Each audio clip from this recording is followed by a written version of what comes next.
Ok.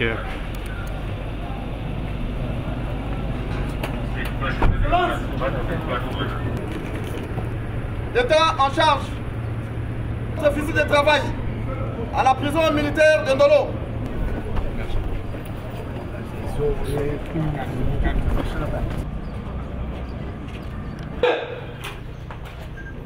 Le Corneille enfoui.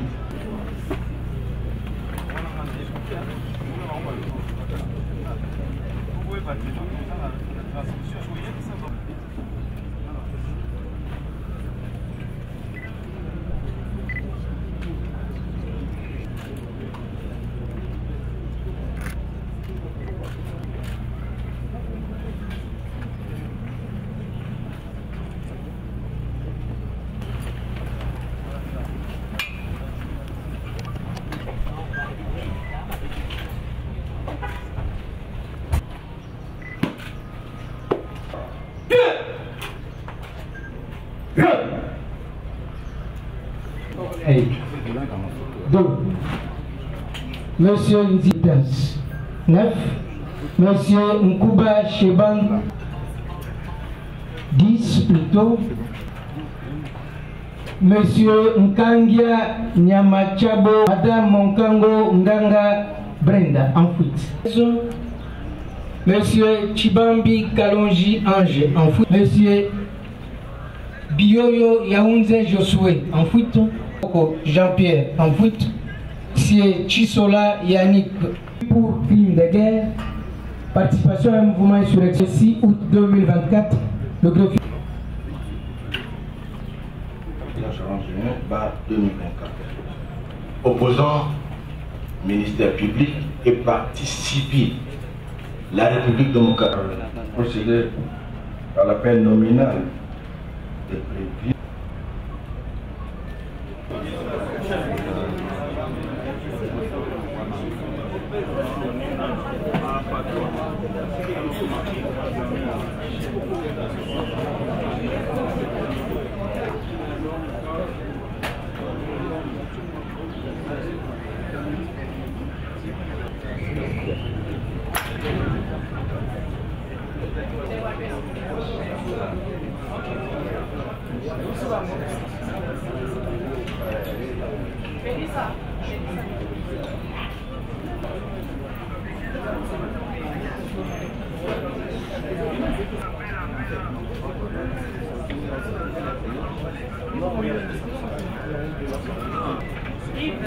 Vous êtes là, moi?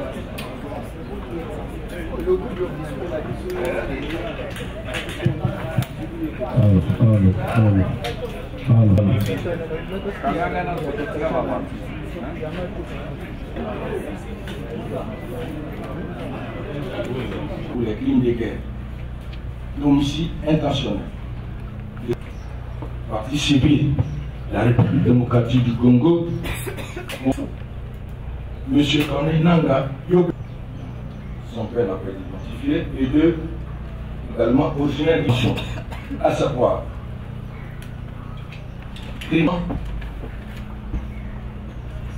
de prévention, de tenir à sa charge, prévenir des faillants est parmi vous.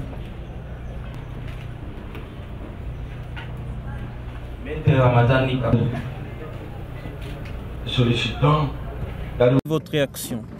C'est un jour historique.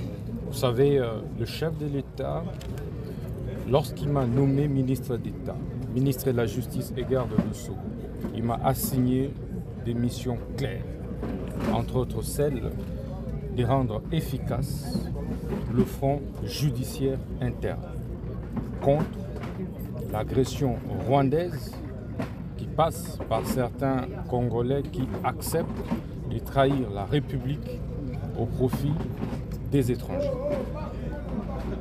Et nous avons fait toutes les diligences nécessaires en instruisant, en donnant injonction à l'auditorat général des FARDC afin de pouvoir accélérer les poursuites internes contre tous les Congolais qui ont trahi la République, en l'occurrence M. Corneille Nanga et ses complices.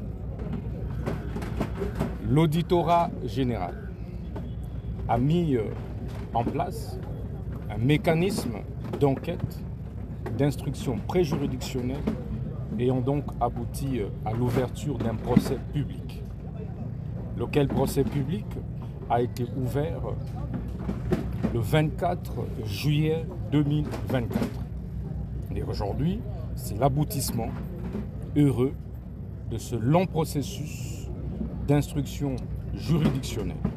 C'est donc ici le lieu de féliciter vivement la justice militaire congolaise pour avoir réussi à travailler dans un temps record dans ce procès et avoir rendu le bon droit, avoir dit le bon droit, avoir réparé moralement toutes les victimes dont les vies ont été fauchées par le fait de l'agression, de la rébellion entretenue, soutenue par le criminel Paul Kagame, avec des traîtres Corneille Nangaa et ses complices. C'est ici les lieux de remercier également les avocats de la République pour avoir défendu avec conscience la République, mais également les avocats de la défense, les différents barreaux, les bâtonniers du barreau de Kinshasa Gombe, le bâtonnier du barreau de Kinshasa Matete, pour avoir commis d'office des avocats en faveur de la défense, des prévenus. Mais également, il est important de souligner que nous allons attendre que l'arrêt qui vient d'être rendu, ou les arrêts qui viennent d'être rendus, soient revêtus de la force des choses jugées. Ça veut dire après l'épuisement des voies de recours prévues par la loi, pour que nous puissions nous assurer, de la mise en application de la peine de mort et des autres peines qui ont été arrêtées par à quel moment on va assister concrètement à l'exécution de la peine de mort? Il y a beaucoup de condamnés qui attendent cela, qui sont donc dans nos prisons. Comme vous le savez, il y a eu depuis quelques mois levée de l'embargo contre la peine de mort.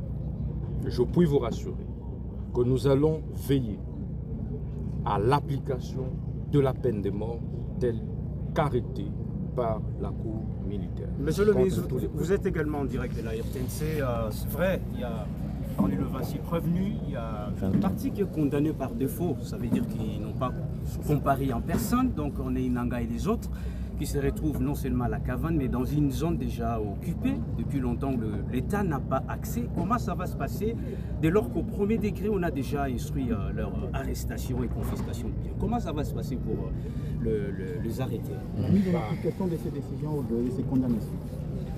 Vous savez, la République démocratique du Congo est un État de droit qui prône donc les valeurs démocratiques et républicaines. Les lois de la République reconnaissent à tous les condamnés de ce jour le droit d'exercer leur recours. Ils ont donc 5 jours pour pouvoir exercer leur recours, pour qu'ils se trouvent ça. Au bout de compte, nous allons veiller à l'application stricte de toutes les peines qui ont été arrêtés par la haute cour, par la cour militaire de la Gombe. Ça veut dire, nous allons, pour ceux qui se retrouvent en cabale, en fuite, en l'occurrence M. Corneille Nangaa et ses affidés, nous allons lancer des mandats d'arrêt international pour pouvoir les appréhender. Nous allons coopérer avec certains pays avec lesquels nous sommes en coopération judiciaire, afin que partout où ils se retrouveront, puisque désormais condamnés de justice, ils seront appréhendés, arrêtés et extradés immédiatement en RDC afin de purger leur peine. S'agissant de confiscation, nous allons veiller que tous leurs biens soient confisqués conformément à l'arrêt, aux arrêts rendus, et que effectivement cela soit mis désormais dans le patrimoine de l'État congolais. Et nous allons également nous assurer que pendant ce temps, si jamais l'exécution de la peine de mort tardait un peu, que ces gens n'exercent plus les fonctions publiques conformément aux arrêts rendus ces jours. Merci.